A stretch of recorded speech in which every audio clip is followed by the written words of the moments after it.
Shalom saudara dan saudari, selamat datang kembali. Kemarin kita belajar bahwa salah satu akar konflik adalah rasa superior merasa diri lebih baik dari orang lain. Hari ini, kita mau gali lebih dalam lagi. Karena seringkali masalah dalam konflik bukan cuma apa yang kita lakukan, tapi mengapa kita melakukannya.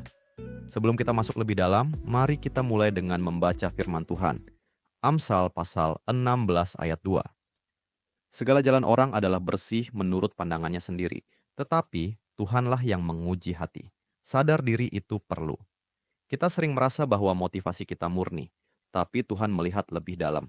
Dia tahu alasan di balik tindakan kita yang kadang nggak kita sadari. Dan jujur saja, kadang hal-hal baik yang kita lakukan pun bisa datang dari motivasi yang salah, karena ingin diterima, ingin dipuji, atau ingin terlihat benar. Salah satu cara agar kita tetap rendah hati adalah dengan belajar dari kisah Ayub. Iblis menuduh bahwa Ayub tidak benar-benar mengasihi Allah, tapi hanya taat karena diberkati. Kamu bisa baca sendiri di Ayub pasal 1 ayat 8 sampai ayat 10. Tuduhan itu sangat serius dan kalau kita jujur, kadang ada benarnya juga di hidup kita.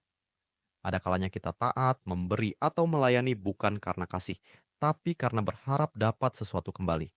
Tapi di tengah semua itu, ada pengharapan besar.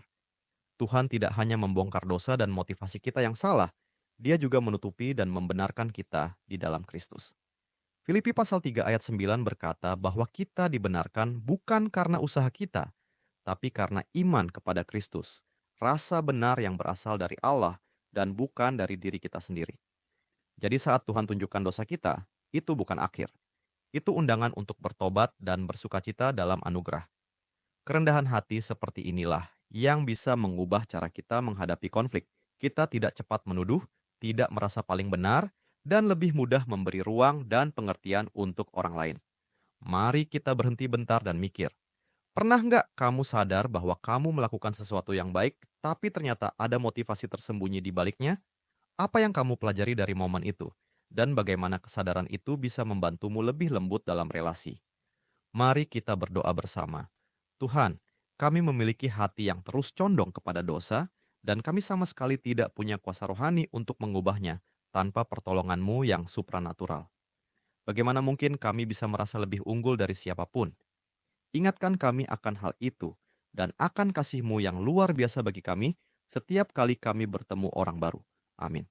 Terima kasih telah bergabung dalam pembelajaran Alkitab hari ini. Jika Anda merasa diberkati melalui firman ini, bagikan kepada keluarga dan teman-teman Anda. Jangan lupa untuk like video ini, tinggalkan komentar, dan subscribe channel kami agar kita dapat terus belajar dan bertumbuh bersama dalam firman Tuhan. Tuhan Yesus memberkati.